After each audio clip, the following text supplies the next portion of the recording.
सकते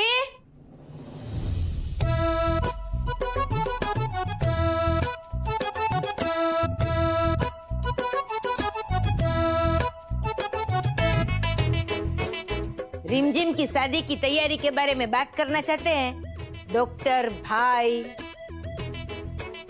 अरे समझन का फोन आया था, कुछ बात करनी आ रहा तुम? अच्छा, अरे आओ ना मनोरमा। पंडित जी ज्यादा मॉडर्न हो रहे हैं, इनकी लगाम खींच के रखनी पड़ेगी।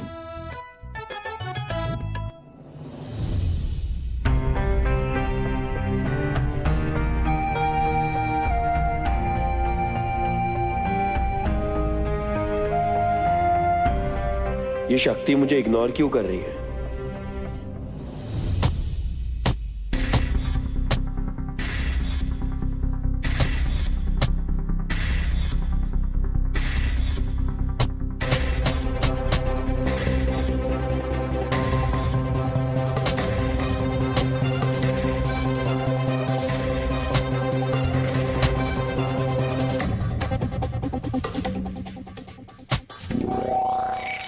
भैया, भाई क्या कर रहे हो? खून निकल रहा है। इधर आओ, इधर आओ, बैठो इधर।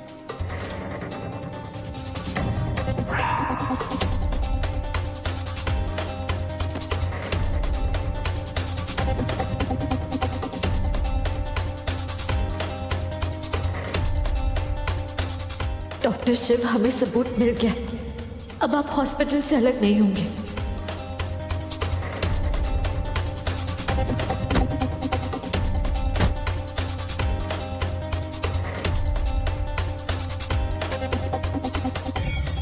तुमने किया ये सब? अखबार में शिव की फोटो, उसका जेल जाना और वो रेजिग्नेशन, ये सब के तुमने प्लान किया था? बोलती क्यों नहीं? मेहता साहब, अब आपको ये तो क्लियर हो ही गया होगा कि मेरे बेटे शिव को इस केस में जानबूझकर फंसाया गया था। वो बिल्कुल निर्दोष है, इसीलिए वो अब इस हॉस्पिटल से रिजाइन नहीं करेगा। पागल हो गए हो क्या ब्रो? हाँ देखो अपना, ऐसे खुद को हर्ट कर रहे हो। दर्द नहीं होता क्या आपको? उस दर्द के आगे ये दर्द कुछ भी नहीं है जो मुझे शिव शक्ति ने दिया। कोयल, मैंने अपना सब कुछ खो दिया। मेरा सपना, मेरा प्यार, सेल्फ रिस्पेक्ट, मेरा करियर, एमडी बनने का सपना, सब कुछ। Calm down bro. पहले तो उसने मेरा सुकून छीना, फिर चैन छीना, और उसके बाद में मेरा सपना, मेरा करियर। Not that. मैंने तो पहले ही कहा था ब्रो, ऐसी लड़कियां सिर्फ यूज एंड थ्रो करना जानती है। यार कोयल, शिव बस साइन करने ही वाला था, इतना दूर था वो। पता नहीं लास्ट मोमेंट पे शक्ति कहां से आ गई और पूरा गेम पलट गया। और तुझे तो पता ही है, मुझे डॉक्टर नहीं बनना था यार। तू जानती है डॉक्टरी में कितनी मेहनत होती है। अजीब अजीब लोगों का ट्रीटमेंट करना, उनसे बात करना, उनमें से बदबू आती है। पर फिर भी मैंने अपने आप को मनाया और मैंने ये सब कुछ किया, ये सोच के कि एक दिन मुझे मेहनत का फल मिलेगा। एक दिन मैं एमडी बनूंगा और मेरे हाथ में पावर आएगी, और तब मैं अपने हाथ के इशारों पर शिव भैया को नचाऊंगा। और हुआ क्या? वो शक्ति मेरे हाथ के नीचे से पूरा प्लान पलट गई और मैं देखता रह गया। मैं अपनी पर्सनल लाइफ में हार गया हूं कोयल, अपनी प्रोफेशनल लाइफ में हार गया हूं। मानना पड़ेगा शक्ति को, हमारे घर में आ गई हमारे पार्टी में हमें एक्सपोज करने के लिए। मॉम ने तो सारी चालें चल दी थी, उसका फोन चुराया, सारी फुटेज डिलीट की। ऐसा लगा इसके बाद वो कुछ नहीं कर पाएगी, पर नहीं, वो फिर भी जीत गई बाजी, उसने फिर भी पलट दिया। टॉप ऑफ दैट, हमारी मॉम उस शक्ति के घर पर माफी मांगने गई है। Can you imagine? The Mandira Kashyap, जिसके सामने बड़े बड़े लोग आके झुकते हैं, वो गई है उस टुच्ची सी लड़की के घर पर माफी मांगने के लिए, उस शक्ति से जिसकी वजह से ये सब कुछ हुआ है। I just don't believe it यार। भाई आप मॉम को नहीं जानते क्या? वो जो भी करती है सोच समझकर बहुत आगे की प्लानिंग करती है। अब शिव भैया वाला कांड ही देख लो, शक्ति ने पूरी कोशिश की थी मॉम को एक्सपोज करने की। वो तो मॉम की प्लानिंग थी जो उन्होंने टाइम पर पूरा गेम पलट दिया और सारा इल्जाम पद्मा बुआ पर आ गया। इसलिए आप चिंता मत करो, शक्ति जीत कर भी हार गई और मॉम हार कर भी जीत गई। अगर रावण के 10 सर है ना, तो हमारी मॉम के 100 सर है। उनके दिमाग में कब क्या चलता है ये गेस करना इम्पॉसिबल है। बिलीव मी ब्रो, मॉम आपको एमपी तो बनाकर ही रहेगी, बस कभी कभी लंबी छलांग मारने के लिए ना 2 कदम पीछे लेना पड़ता है। मॉम पर भरोसा रखो, वो जो भी करेंगी हमारे बेस्ट के लिए करेंगी और शक्ति के डी एंड के लिए करेंगी।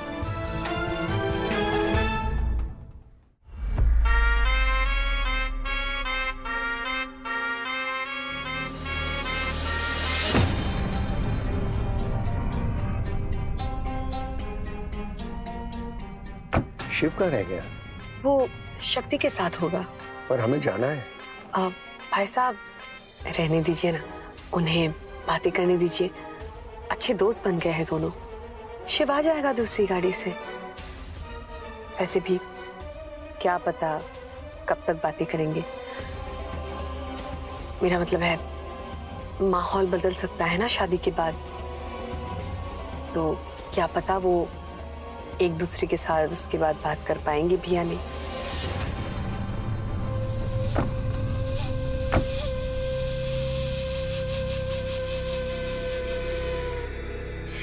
अब शक्ति की शादी होगी रंजन से, फिर शिव शक्ति कैसे होंगे? तुमने कुछ कहा क्या? बस यही भाई साहब की अच्छा लग रहा है कि शिव को एक नई दोस्त मिल गई है। भगवान करे कि ये दोस्ती लंबी चले, कभी खत्म ना हो। ओम नमः शिवाय। चलो ड्राइवर।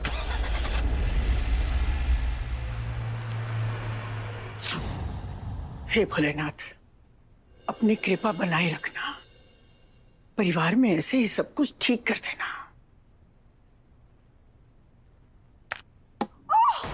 माँ, आप ठीक तो हैं? संभाल के।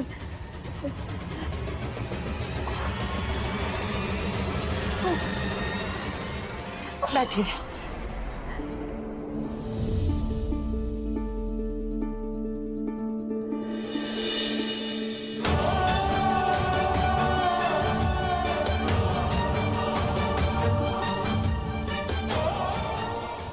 अम्मा, हमें माफ कर दीजिए। वो आपको संभालने के चक्कर में हमें ध्यान ही नहीं रखा। हम आपके कमरे में आ गए। हमसे गलती हो गई। हम भी कितनी बदकिस्मत सास हैं। अरे हमारे घुटने में इतना दर्द है। बहू सामने खड़ी है, देख रही है कि इतना दर्द हो रहा है, लेकिन कुछ नहीं कर रही। हे भोलेनाथ, तेरी नगरी में इतना अन्याय। माँ, आप ऐसा क्यों कह रही हैं? आप जानती हैं हम ऐसा नहीं कर सकते। हमारे हाथ बंधे हुए, हम पर पाबंदी है। नहीं तो हम तो सिर्फ नियम का पालन कर रहे हैं, इसीलिए। नहीं तो अच्छा,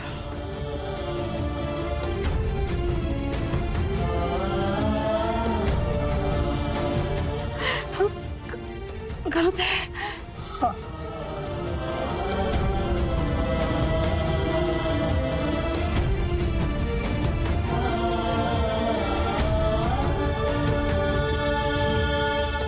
अब आराम लग रहा है माँ।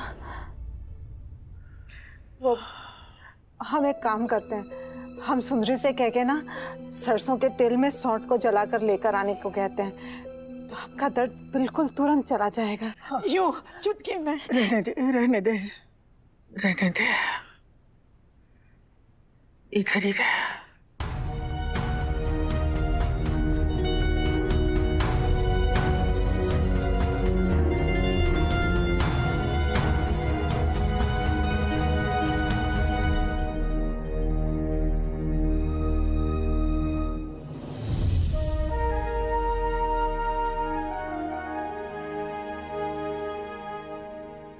तुझसे पाप हुआ है बड़ी, पर हम जानते हैं शक्ति को इस घर में लाकर तू पश्चाताप कर रही है। रघुनाथ भी गया है शिव के कहने पर शक्ति के घर माफी मांगने, पर तू तो जानती है कैसा है वो। हमें तो डर है कि गुस्से गुस्से में कहीं बखेड़ा ना खड़ा कर दे। एक बात कहें माँ? हाँ बोल। शिव के पापा किसी से कुछ कहते नहीं, ना ही दिखाते हैं कि वो शिव से कितना प्यार करते हैं, लेकिन हमने देखा पार्टी में पूरे समय वो टेंशन में थे। अब साइन कर सकते हो। और जब हमारा शिव जेल में था तब भी उनके चेहरे पर टेंशन साफ दिखाई दे रही थी। डॉक्टर शिव कश्यप को बनारस में फसाद करने के जुर्म में गिरफ्तार किया गया है। फोन पे फोन घुमा रहे थे ताकि हमारा शिव जल्द से जल्द जेल से छूटकर घर आ सके। पता है हमें। और फिर उन्होंने शक्ति को भी इसीलिए बोलने दिया क्योंकि वो जानते थे कि शक्ति शिव की मदद कर रही है। मंत्री पांडे इन सब में शामिल तो थे, लेकिन वो सिर्फ एक मोहरे थे। असली चाल तो कोई और चल रहा था। कौन है वो? जल्दी बताओ। और वो इस बात को भी अच्छी तरह से समझते कि आज अगर हमारा शिव हॉस्पिटल का एमडी है तो सिर्फ और सिर्फ शक्ति की वजह से। शक्ति ने सिर्फ शिव को नहीं बचाया, उसके सपने को भी बचाया है। फिर शिव के पापा शक्ति से नफरत कैसे कर सकते हैं? हमें पूरा विश्वास है माँ कि शिव के पापा शक्ति के घर पर कोई पखेड़ा खड़ा नहीं करेंगे। और अगर कोई पखेड़ा खड़ा हुआ भी ना तो शक्ति है ना, सब संभाल लेगी।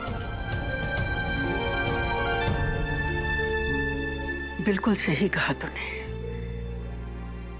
शक्ति है, सब संभाल लेगी। उस लड़की में कोई दैवी शक्ति तो है। तुम्हें पता है ना, हम लोग तो पार्टी से पहले ही हिम्मत हार बैठे थे, पर वो लड़की राजधानी एक्सप्रेस की तरह कमरे में आई और एकदम ऊर्जा से भर गया कमरा, एकदम से उम्मीद आ गई जैसे।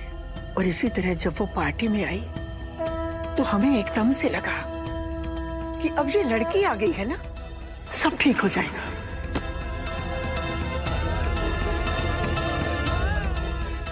ये शक्ति अपने आप नहीं आई, लगता है किसी ने उसे भेजा है हमारे घर में। किसी ने नहीं माँ, स्वयं भोलेनाथ जी ने।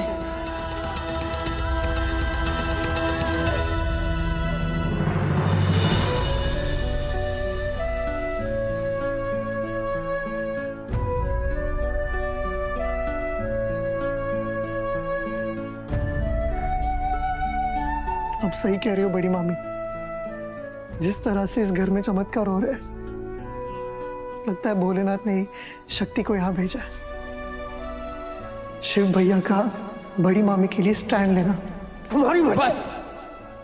हॉस्पिटल में जो कुछ भी हुआ उसमें इनकी कोई गलती नहीं है। बड़ी मामी का नानी के कमरे में जाना, उन दोनों का प्यार से बात करना,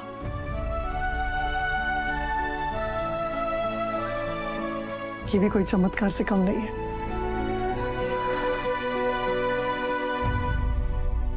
अबे नंदू, क्या हुआ? बहुत मजा आता है ना तुझे ऐसे मेल मिलाप देखने में? तो चल एक और मेल मिलाप करते हैं, मेरे हाथों का तेरे गालों से, हैं?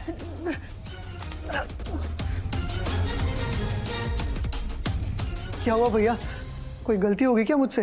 अबे तेरा इस दुनिया में होना ही एक गलती। वैसे दुनिया का पक्का नहीं कह सकता, लेकिन तेरा इस घर में होना तो डेफिनेटली एक गलती है। वैसे तुझे बहुत शौक है ना ऐसे दूसरों के कमरों में ताक झांक करने का, इधर की बातें उधर करने का?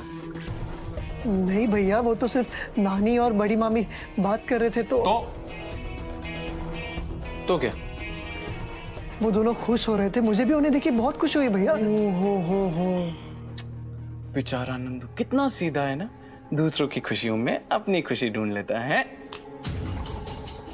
एक बात ध्यान से सुन ले, जिसमें हम कहेंगे उसी में खुश होना है, और जिसमें हम कहेंगे उसी में दुखी। नहीं तो तेरी होगी ये बैक साइड और मेरी होगी ये लात। क्या? लात। और फिर जाना शिव भैया करते हुए शिव भैया की गोदी में जाके बैठ जाना।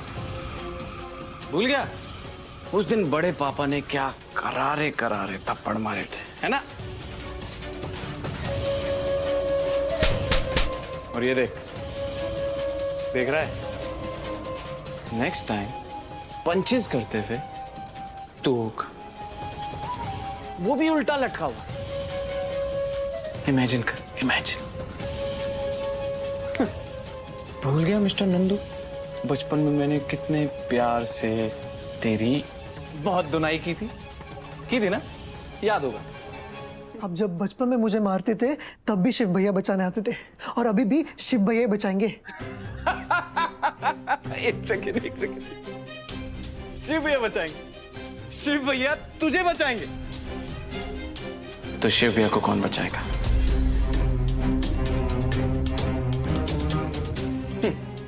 शिव भैया बचाएंगे। अबे शिव भैया की खुद की कंडीशन नहीं पता तुझे? अरे वो खुद तो टूटी डिस्क की तरह है, जहां पे अटक जाते आगे बढ़ ही नहीं पाते। No no no, this wrong, this wrong, this wrong, no no, ऐसे ही करते ना, सेम टू सेम। भाई वो कोई भोले भंडारी नहीं है, उनको तो खुद किसी की जरूरत है जो आके उन्हें बचाए। वो क्या तुझे बचाएंगे?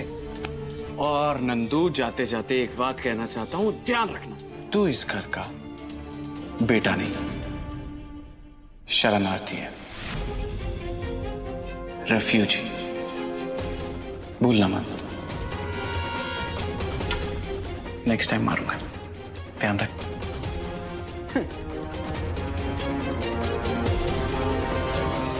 शिव भैया को बचाने वाली, उन्हें ठीक करने वाली, उनको उनकी शक्ति वापस दिलाने वाली आ गई है। शक्ति शक्ति शक्ति। बस शिव भैया वहां जिस काम के लिए गए हैं वो काम हो जाए।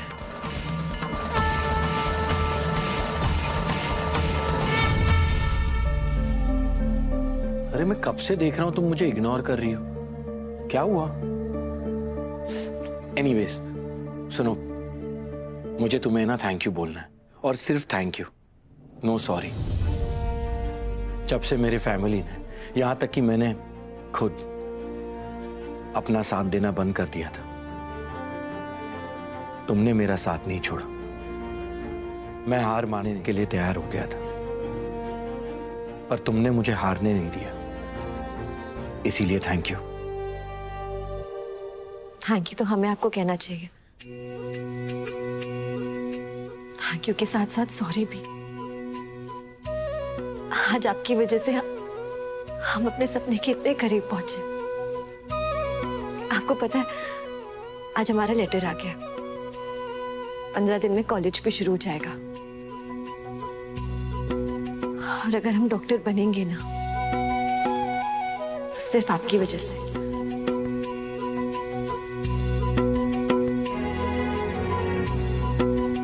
और सॉरी क्योंकि हमारी वजह से आपको इतना दुख भी सहना पड़ा, इसलिए थैंक यू एंड सॉरी।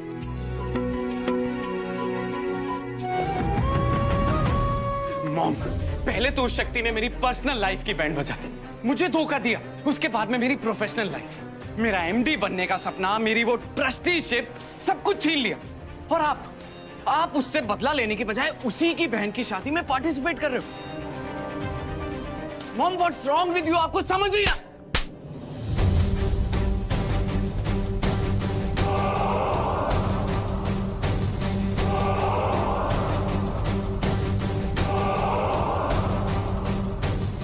कुछ भी बोलने से पहले ना देख लिया करो कि किससे बात कर रहे हो।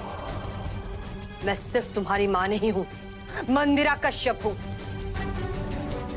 मेरे सामने जो भी ऊंची आवाज से बात करता है ना, उसकी जुबान कट जाती है। और ये एमडी की पोस्ट, ट्रस्टीशिप, मेडिकल की डिग्री, ये सब तुम्हारी है ही नहीं, मैंने दे रखी है। एक बात याद रखना, मैं तुम्हारी बहुत सी बदतमीजियां बर्दाश्त करती हूँ क्योंकि तुम मेरी बेटी हो। मेरे बर्दाश्त करने की भी एक लिमिट होती है। अगर वो पार कर दी ना कीर्तन, तो ना घर के रहोगे ना घाट के।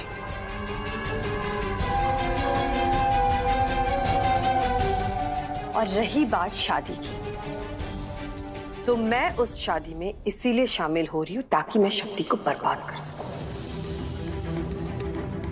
बस एक बार मुझे पता चल जाए कि उसकी बहन किससे प्यार करती है, फिर वो बनेगा मेरा हथियार और शक्ति का होगा डीएनए।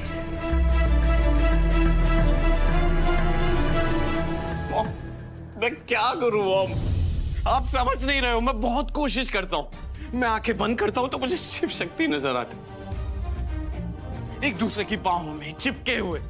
मैं इतनी कोशिश करता हूं कि मैं उनको बुला दूं, लेकिन नहीं हो पाता है मॉम। अच्छा मत रो, डोंट क्राई बच्चा, डोंट क्राई। चलो बैठो, सुनो मेरी बात सुनो, डोंट क्राई, बैठो। आई प्रॉमिस यू, तुम्हें शिव और शक्ति एक साथ ज्यादा दिन नहीं दिखेंगे। ऐसे चीर के दूर दूर फेंकूंगी मैं दोनों को कि एक दूसरे से मिलने का रास्ता भी नहीं ढूंढ पाएंगे।